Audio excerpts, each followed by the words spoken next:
Operation Floodgate is a brand new dungeon for Season 2 of The War Within. The dungeon starts with a 32-minute timer, so as long as you complete the dungeon within that time frame, you will upgrade your key. As you start the dungeon, you'll need to pilfer 5 weapon stockpiles that are dotted around the map as shown here. And next to these stockpiles, you'll encounter a few different mobs on your way to either of the first 2 bosses. But for the sake of this guide, we'll be heading towards Big Mama.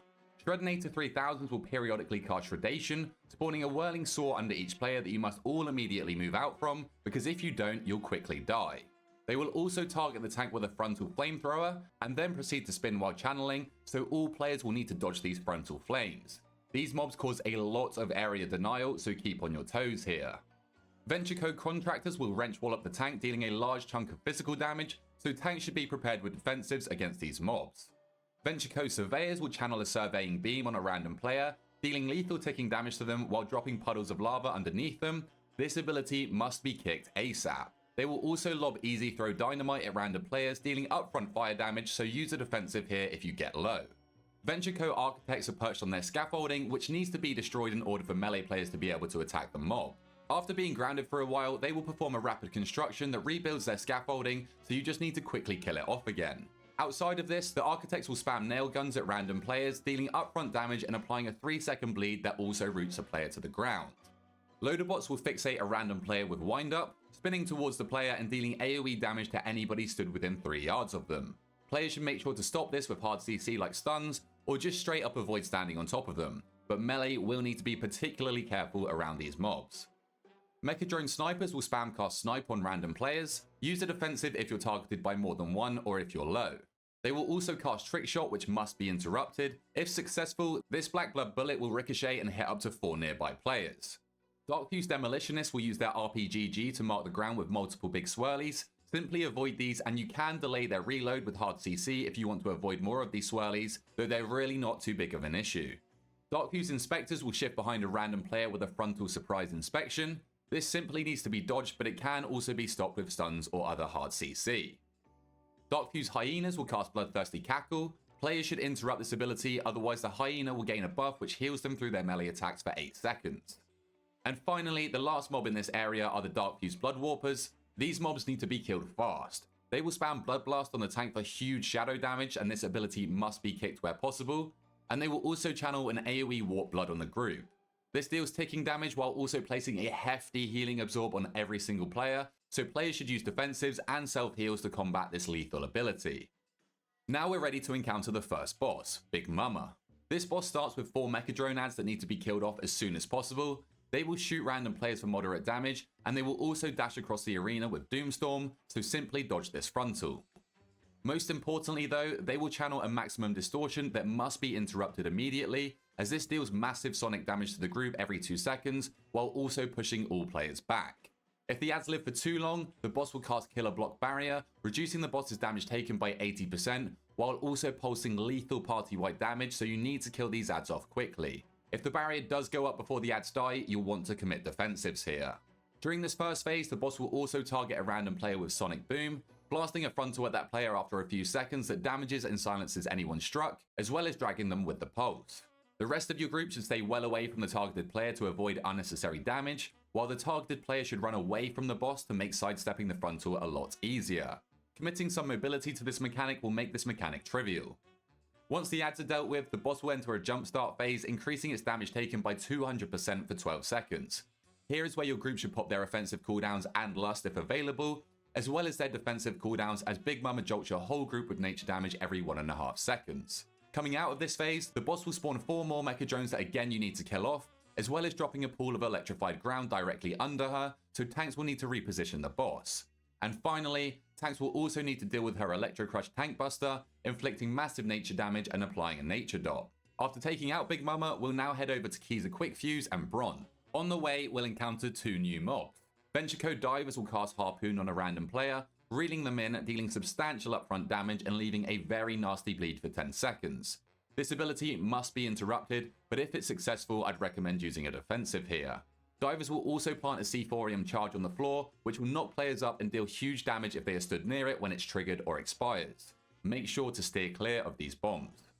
Another enemy in this area is the Bombshell Crab. These crabs explosion upon death, dealing damage and applying a stacking dot to your party. Avoid killing these all at once or be prepared with defensives.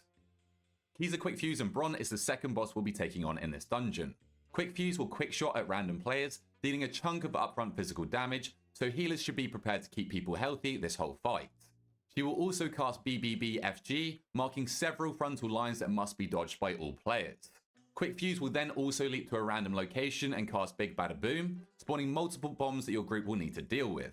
Immediately after this, she will apply a kinetic explosive gel to a random player, and this player will be debuffed with a hard-hitting dot that needs to be dispelled by the healer. However, this debuff being dispelled will also blow up any bombs within the targeted circle, so the affected player should stand on as many bombs as possible ready to be dispelled. The removal of this gel deals heavy damage and knocks the player up, so commit to defensive once you're positioned. There will still be plenty of bombs left over that will leave a nasty dot on your whole party if they're able to explode, likely resulting in a wipe. This is where we need to utilize Bron's barreling charge. Players targeted by this charge will need to aim the charge through as many bombs as possible so that Bron explodes them for us. But be sure to dodge Bron's charge yourself, otherwise you'll take big damage and be stunned for 2 seconds.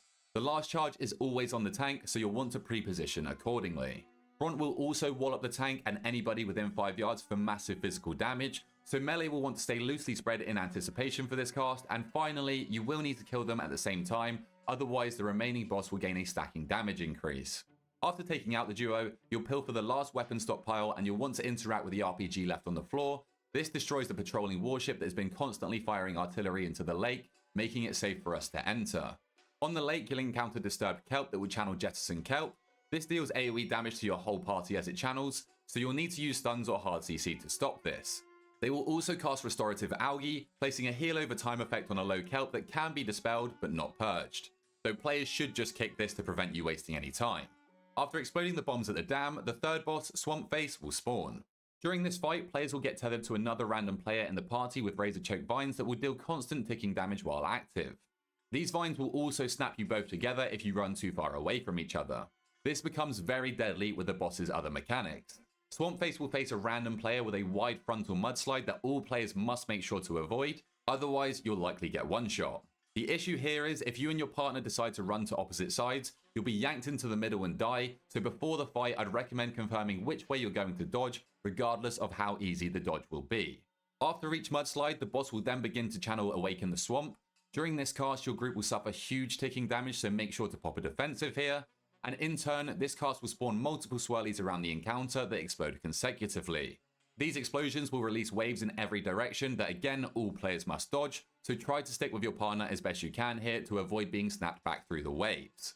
The tanks will also need to be prepared with defenses for the boss's sludge claws.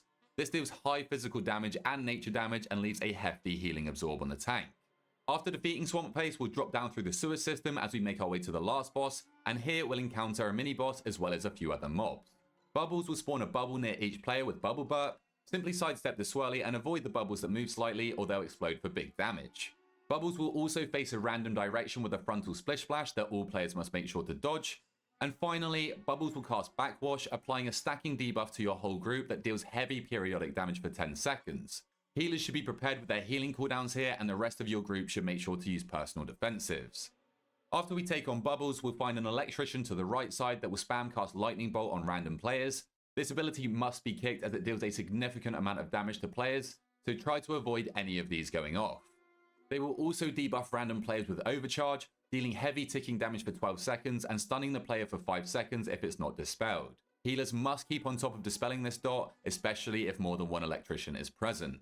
This can get especially scary if pulled with a jump starter, as these mobs frequently spawn multiple electric swirlies that players must make sure to avoid, which will not happen if you're stunned. They will also frequently deal heavy party-wide nature damage that healers need to keep on top of, but DPS should also use personals here, especially when taking on 2 of these at the end. The jump starters will also spark slam the tank for high nature damage, so prepare defensives if needed. Finally, we can take on the last boss, Geezle Gigazap. The boss will start the fight with Turbocharge, dealing periodic AoE damage to the group, while firing out multiple frontal lines that must be dodged. You will likely want to commit a defensive during this cast. Periodically, the boss will spawn swirlies all over the room that need to be dodged, and the blue ones will leave behind a puddle of water. These puddles are very important for later, so we'll need to avoid hitting them when the boss casts its Gigazap mechanic. Geezle will target 2 players with a hard-hitting zap that also leaves a nasty dot. So if you're targeted, make sure to use a defensive and also avoid placing your swirly on top of the puddles of water. If they do come into contact with a puddle, it will turn the puddle electric, which will damage players that walk through it, but it will also prevent you from dragging the leaping sparks through it. Geezle will spawn a leaping spark near each player that fixates them until it catches them and stuns them. But players will want to use the puddles of water to intercept these sparks, and in turn it will turn the puddle electric. Finally, tanks will need to use a defensive for the boss's Thunder Punch. This deals tremendous physical damage and leaves a 4-second heavy nature dot, while also knocking the tank back, so be sure to avoid getting flung into an electric puddle. But that's it for this boss, and that wraps up Operation Floodgate for Mythic Plus in Season 2. If you're interested in my nameplates, they are from my free Plater profile, which can be found inside my Discord. The link will be in the description. And if this guide did help you or a friend out, then please feel free to drop a like down below, subscribe to your boy for more dungeon guides, and until next time, I'll catch you guys later.